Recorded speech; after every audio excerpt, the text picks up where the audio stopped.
Have you ever wondered what secrets lie hidden within the crumbling walls of an abandoned asylum? Join us as we delve into the shadowy past of a forgotten institution nestled deep in the woods and uncover the chilling stories that linger within. The Himpy Hope's End Asylum lay deep within the dense pine forest, far from any known road. Rumors claimed it was built in the early 20th century for orphans, but abruptly shut down in the 1940s after a series of mysterious, undisclosed events. Local whispers spoke of screams echoing through the trees at night, shadows of children vanishing in the deserted hallways, and the asylum's director, Mr. Frederick, who disappeared without a trace, leaving behind unsolved mysteries. Ethan, a photographer specializing in abandoned places, was obsessed with the building. It wasn't just a passion. The name Hope's End resonated with old family stories. His grandmother often mentioned her young cousin, Hilara, who was sent to this asylum in the 1940s and vanished there without a trace. Ethan was always drawn to tales of missing children and the grim energy emanating from the asylum's ruins. Even before reaching the asylum, as Ethan delved deeper into the thick forest, faint, incomprehensible whispers began to seep into his ears from among the rustling leaves, as if the forest itself was breathing.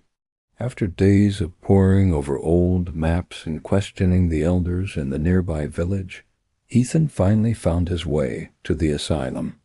The building's facade was imposing, its stones covered in moss, and its shattered windows resembled empty eyes staring into the forest.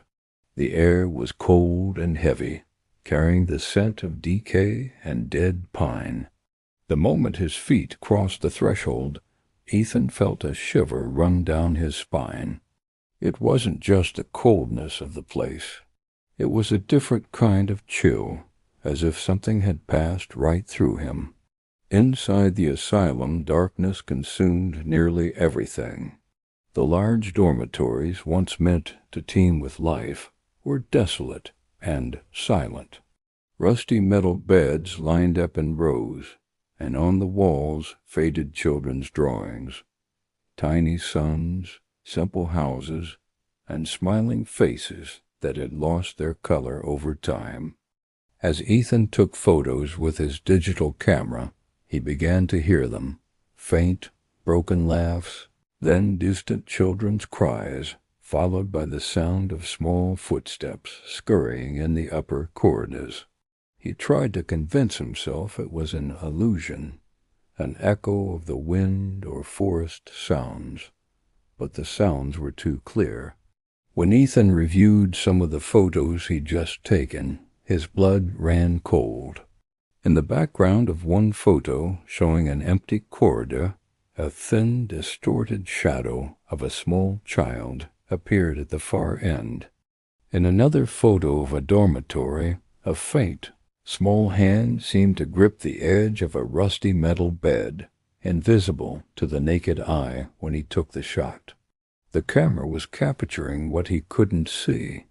Ethan moved towards the corridor where the sounds originated, leading to the playrooms and classrooms.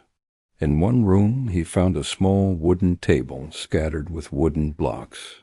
Beside it was an old wooden doll, seemingly handmade, with empty glass eyes. Ethan picked up the doll out of curiosity. The moment he touched it, a profound chill enveloped his arm, and he heard a child's voice whisper directly into his ear. Let's play with the L-A-R-A, art." Ethan dropped the doll, and as it fell, he heard a faint child's giggle. He noticed a shadow flit across the floor behind him in his peripheral vision, closing the door to the playroom slightly. With every step deeper into the asylum, the atmosphere grew stranger. Ethan passed the door to the asylum director's office, Mr. Frederick, The door was slightly ajar. He cautiously pushed it open, finding the office in disarray. Scattered papers, broken glass, and an overflowing filing cabinet. On the desk there was a daily journal. Ethan picked it up and began to read. It was Frederick's journal.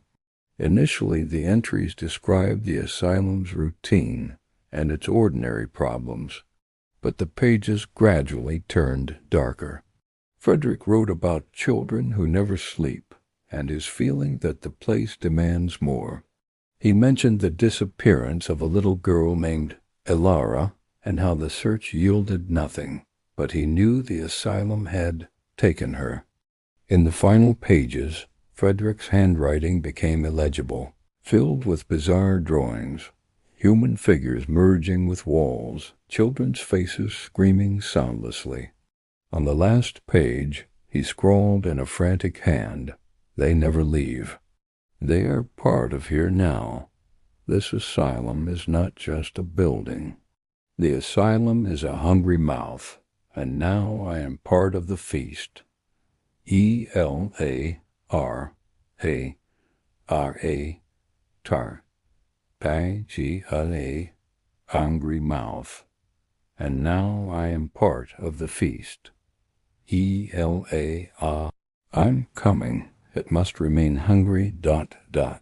His final words were accompanied by a faint sketch of an arm reaching from a wall, pulling someone into the darkness. Just below this, in fainter script, a new message was barely visible. Don't join the feast, ... help us, ... As Ethan read, he felt an intense cold behind him. He turned to see a transparent apparition of Mr. Frederick standing among the shelves, his face pale and expression sorrowful, pointing his slender hand towards an old rug on the floor. Don't read ... You won't survive. Frederick's voice whispered weakly, tinged with a desperate plea. Ethan quickly pulled back the rug to find a secret trapdoor leading to a dark cellar.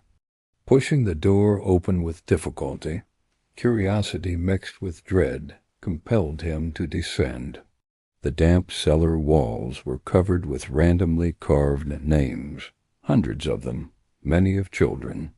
Ethan looked closer, seeing among the older names Elara deeply etched, and right beside it, Ethan was faintly appearing, as if just beginning to manifest. Frederick's transparent form flickered, moving closer to the cellar entrance, its ghostly hand appearing to push the trapdoor slightly further open, a silent plea for Ethan to escape. Ethan grasped the horrifying truth. This place wasn't just an asylum. It was a prison for souls, feeding on them, adding new names to its walls with each victim. The asylum was breathing, and the walls around him began to ooze dark, viscous fluid, as Ethan felt the corridors constricting and shifting like a self-forming maze. The children's screams and whispers now escalated into a terrifying chorus, filling the entire asylum. The sleepless children, the distorted, ghostly figures of children, began to appear clearly in every corner, staring at him with empty eyes. One of them, a small child with glowing eyes, began to run towards him. Ethan tried to run towards the exit, but the corridors seemed to stretch and twist, changing with every step. As he ran, a small child's shadow suddenly appeared before him at the end of the corridor, its face pale and eyes completely empty. The child didn't move, just stared at Ethan. "You're next." A voice whispered from the child, but it wasn't its voice. It was a layered chorus of thousands of voices, as if the entire asylum was speaking. Ethan's feet faltered. He felt an invisible force pulling him backward towards the cold dormitories. He began to feel immense pressure on his body, as if the place was trying to swallow him whole. He saw the rusty children's beds glow with a faint blue light, and from beneath them, small, slender hands began to emerge, trying to grab him. Ethan clutched his camera tightly, attempting to capture one last image, an image of absolute terror. But the light on the camera lens began to fade, and the image before him blurred.